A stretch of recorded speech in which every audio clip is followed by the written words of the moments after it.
Ny mety ho toetry ny andro any an-dranomasina ny talata 12 aprily 2024 amin'ny 9 ora maraina hatramin'ny alarobia 13 aprily 2024 amin'ny 9 ora maraina. Ho amin'ny morontsiraka atsinanana Cap d'Ambre hatrany Capesta anorana miatoato. Ho avy atsimo atsinanana ny rivotra ka ho 9 hatramin'ny 7 km isan'ora hatratra 9 km isan'ora indraindray. Anonjabe ny ranomasina hahavon'ny onja manodidina ny 2 metatra. Capesta hatrany Manoro anorana miatoato. Ho avy atsimo na atsimo atsinanana ny rivotra ka ho 9 hatramin'ny 18 km isan'ora hatratra 17 km isan'ora indraindray. Anonjabe ny ranomasina hahavon'ny onja 5 hatramin'ny 2 metatra. Manoro hatrany Tolagnaro anorana malefaka. Ho avy atsinanana ny rivotra ka ho 9 hatramin'ny 18 km isan'ora hatratra 17 km isan'ora ny atsimon'ny farafangano.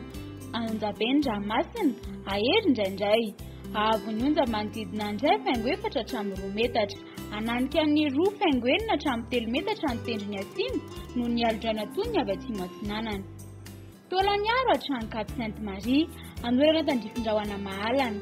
Ho avy atsinanana ny rivotra amin'ny ankapobeny ka ho 20 hatramin'ny 40 km isan'ora hatratra 5 km isan'ora indraindray. Ahery ny ranomasina hahavon'ny onja manodidina ny 3 hatramin'ny 4 metatra.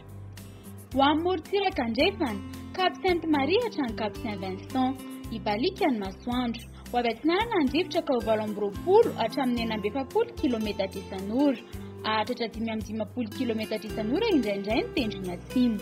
Anonjabe na ahery ny ranomasina hahavon'ny onja 2 hatramin'ny 3 metatra hatratra 3,7 metatra eo anelanelan'ny Cap Sainte-Marie sy Toliara misy alondrany atony ny avy atsimo atsinanana.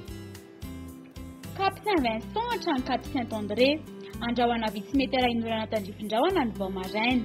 Io vaova mitsoky ny rivotra ka ho 9 hatramin'ny 9 km isan'ora adiny mpanonja ny ranomasina hahavon'ny onja ho latsaky ny 2 metatra. Cap Saint-André hatrany Analalava andrahoana mitsitokotoko metera inorana tandrifin-drahona indrindra ny alina. Ho avy atsimo atsinanana ny rivotra ka ho 9 hatramin'ny 18 km isan'ora hatratra 17 km isan'ora indraindray.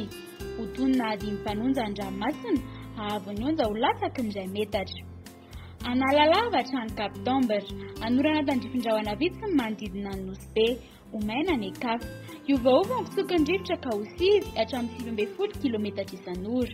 Ho tonony ranomasina hahavon'ny onja latsaky ny 8,5 metatra.